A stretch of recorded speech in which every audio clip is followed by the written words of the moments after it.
Overprotected parents. That's what fear is described. Fear is like overprotected parents. Some of us here who got children, when they are underage, they are about to go out, you have fed your brain that these people will have misidentity. Somebody will shoot them when they get on the street because there is evidence that people are stabbing people with knife. The parents have got those news and they have absorbed it. And because of that, when they are teenagers say they are going out, that triggers their fear that they will be stabbed, they will die because there are evidence out there. So that particular fear will make those children to stay home and will not go to expand their potential at their level, to expose themselves to the things that they need to know before getting out in the real world. So that is the power of fear. It makes you to not do what you're able to. So make you overprotected of your soul, of your life. It stops you from doing things that you would have done for yourself. I'm afraid that the teacher will say my English not good, so as a result, I will not go to college. I am afraid that people will laugh at me when I'm preaching the word of God because I miss the language. I'm not good English speaker. I'm from Liberia, not only from Liberia, but I'm from Lofa County, and there are certain things that will affect our tongue, so I'm going to not speak on this platform before they laugh at me. So I will not be able to exercise this potential for those who are understanding me and taking something out of it. They will lose out, and myself will become a victim of the pressure from that fear. So it's very important that we know that. The fear of failure has origin, okay? It comes from different sides, so don't blame yourself when you are fearful. That's why we want to expose ourselves to those fears so that they become our friends. The origin could be when you are growing up. If you grew up in a very difficult environment, or you grew up just people telling you are not good at all, even when other people tell you that you are good, you will not believe those people who are saying you are good because you grew up in a place where you are used to being told you are good for nothing. Even in marriages, the wife is not good always, the husband is not good always, so they are shocked to understand somebody from outside can say, you look handsome, you are very good. And that's where when they turn their back, they never come back because nobody want to come back in the lion den without God, because you will be a breakfast for the lion. Daniel only made it because God was in the lion den. So it comes from your growing up when you also have critical parents who will never see good things in their children. Critical pastors who will never see good things in their members. They put fear in them. God did not say that. That was not the kind of fear God was talking about. Fear also has origin in bad association. So when you have bad association, fear can come. Because the Bible says in 1 Corinthians 15:33 that evil association corrupt good strategy. So instead of thinking about yourself, you are in bad company, they are moving on with the things that they know how to do best that is evil, you are more likely to cope and adopt that kind of behavior. Fear can also come from evil spirit that is linked to some sort of disorder. Okay, fear is one of the traits of the devil anyway. But scientifically, fear can also lead to anxiety. That leads to stress, that leads to eating disorder, it leads to other disorders. So you have to be careful that it's not only spiritual, but it can also affect your physical being when you are so scared. You will be scared to the point that you will miss those opportunities. So Romans 12:2 says, do not conform yourself to the pattern of this world. Fear can also come from peer pressure, competition, the things that we have in society today. Everybody thinks that you are good for nothing. Then you go ahead and believe that. Everybody wants to ride big cars. You don't know how they got it. Some people are using their overdraft. Some people are having deep loan. Some people are borrowing their friend's car. You are carrying yourself to wear those clothes and be as good as they are. Some people are saying that they are having a good job. You don't know what to do overnight. Some people are having shop, but they are selling drug and arm in those shops. But you want to have shop, and you put your candle, you don't have any profit, you are disappointed. You need to know who you are in God and understand your position. Some pastors are so much in what other churches are doing, they forget what God has given them as their gift. They look down to big people who are big platform. They want to be this person. They want to be this person. They copy everything. They overwhelm the members. One person in the church has 7 positions. They don't even know what position is, but they have 7 of them passing around with them. It's in their clothes. It's in their heart. They don't know how to function. When we are at church and we know what we want, we know how we want to do it. Even if you have one position that you love to do best, you will produce most into that position. So let's not try to go under this pressure of trying to be who we are not. I will always be who I am. The mistake I will make, if I try to be Reverend Didier, I will never be like him. Then I will lose my own position. Who I am, useless, because I will have no other place in society. I cannot copy anybody. God made me uniquely and wonderfully. So in the Bible context, fear of failure has to do with evil association. Evil association, that mindset that we have. That's what Paul's saying we should renew in our mind. It has to do with the pattern of this world, the way society looks at us. So do you know that some people cannot go back to their home because other people who went there, they kind of kind of drove in their country, they kind of where they're having party, they kind of close their bike, say, I can't able the expensive. One of my brothers said to me, even if I can just get my transport and get there, every other thing will be okay. You have to have that mindset. Who are you to control how people feel about you? Is it a big car that will make you acceptable or share back or rest to everybody? No, you get yourself there and see what God can do. If not, you go no more, because that is the power of God to let us start and he will do the rest. So failure, in nutshell, is not always harmful.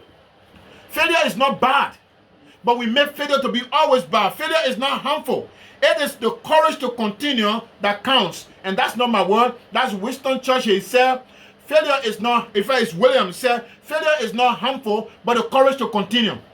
The courage to continue is what matters. So Psalm 112:7 says, they will have no fear of bad news.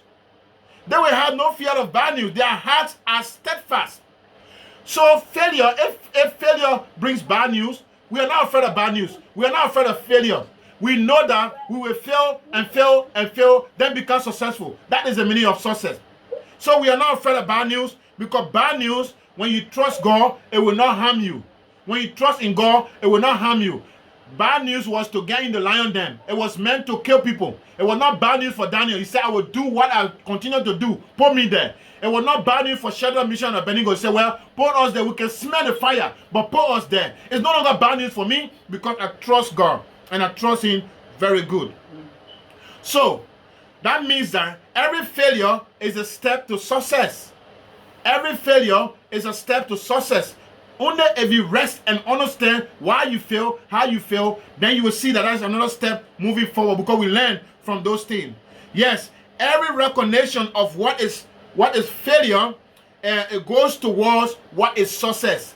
Anytime you recognize that something has make you fail, that is one step going towards the thing that will make you successful. Because you know that you will not repeat those things that make you fail. You will always do the good thing that leads you to success. So it's always good to know that you have failed.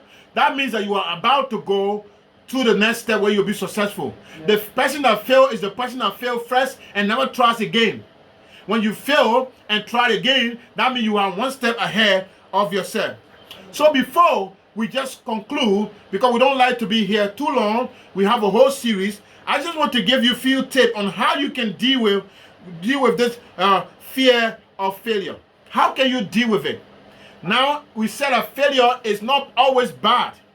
Okay, it's not always harmful. It is just whether you have the courage to carry on or you're tired.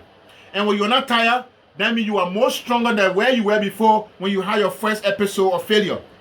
Now, how to deal with it? Now, use your GPS. Okay? So GPS normally in the definition say the global positioning system. So it's a system that people use to navigate between places. But I have come to tell you that G is no global, it's God's positioning system. Don't use the global one, use God's positioning system, because positionality in social work is very important. When you are misplaced, that is a dangerous thing. You will be doing great things out of your place. That means you have your place to stay well. Let me tell you one thing.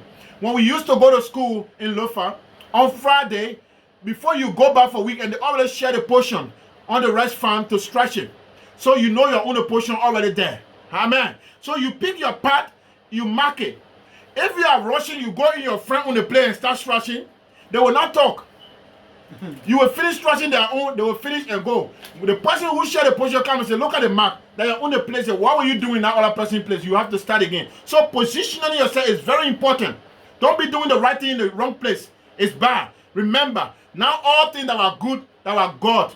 Okay? Not all that good is God. That's why we got narrow road and the brother road scenario. Narrow road seems to be bad, but it's God. Brother road is good, it's not God. Don't go there because you will get lost. So God's positioning system will help you to deal with the fear of failure. Now, I told you that fear is like overprotected parents, right? So they don't want children to go out. Don't touch the fire, it will burn you. Leave them sometimes. Oh, don't do that. Overprotecting them. No, don't get out. What kind of clothes you wearing? People will see that you get in that corner. It's too dark. They will shoot you. People getting people in bomb grip. They're doing all of that. You overwhelm them that everything they hear is about challenges. They don't see any good thing. So that is how fear works. Now to deal with fear, you have to now be that teenager that is 18. You are not mature. You mature now. Your parents were overprotected when you were a child. To deal with fear, you become the young adult of an overprotected parent. Now you tell them now, fear, they say yes. I mean parents, yes. I understand. All of these things, you want to protect me. But I just want you to know that I'm 18 now. And I want to make the list of all the things you are afraid of.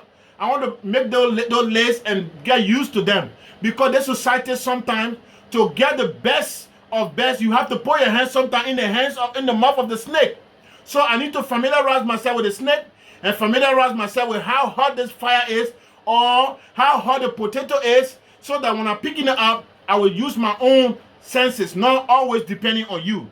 So I was listening to a show. The man of God says it's not what you reserve for your children. Okay? Outside, the land, the saving, everything that you reserve for them. If you keep that for them always, without putting something in them, they will always run after those things. And when those things are not there, they become useless. It's what you put in them that they will go out and don't worry about what you left behind. They will make their own life. Some of us, we were just 14. We flee from our country because of war.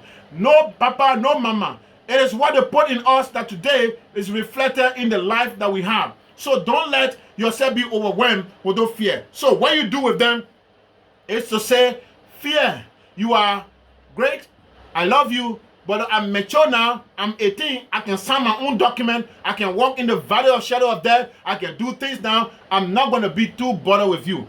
If you don't do that to the fear, they will follow you. And to do that, make them your friends. Say, don't go away. I want to make a list of you. I will make that list and put it on my wall. Because it is always good that when you take a journey, you know those things that will challenge you. But that does not mean I'll run away from them. I know that in Christianity sometimes you will have nothing and temptation will come for the office for you to check in the cover and take some money. Pastors who are accountant, it's so easy for you to transfer small money. Those are the fears you put online. Say, no matter how hungry I am, I will not eat church money. No matter how challenging this road is, I will not deprive myself from it. No matter how rich that other girl is, my wife for life. No way that I will turn my life to my right soul. You make those fearful things to be your friend. So when they come, you say, I know you already. I know you. You have me going. I'm not going to be afraid of you. So redefine them and bring them close to you. That's how you make fears your friend. Don't run away from them. Now tell them, I am now an adult. Parents, leave me alone now. I want to do my own thing. But create a list so that you are familiar with them. Focus on learning about those fears, but do more.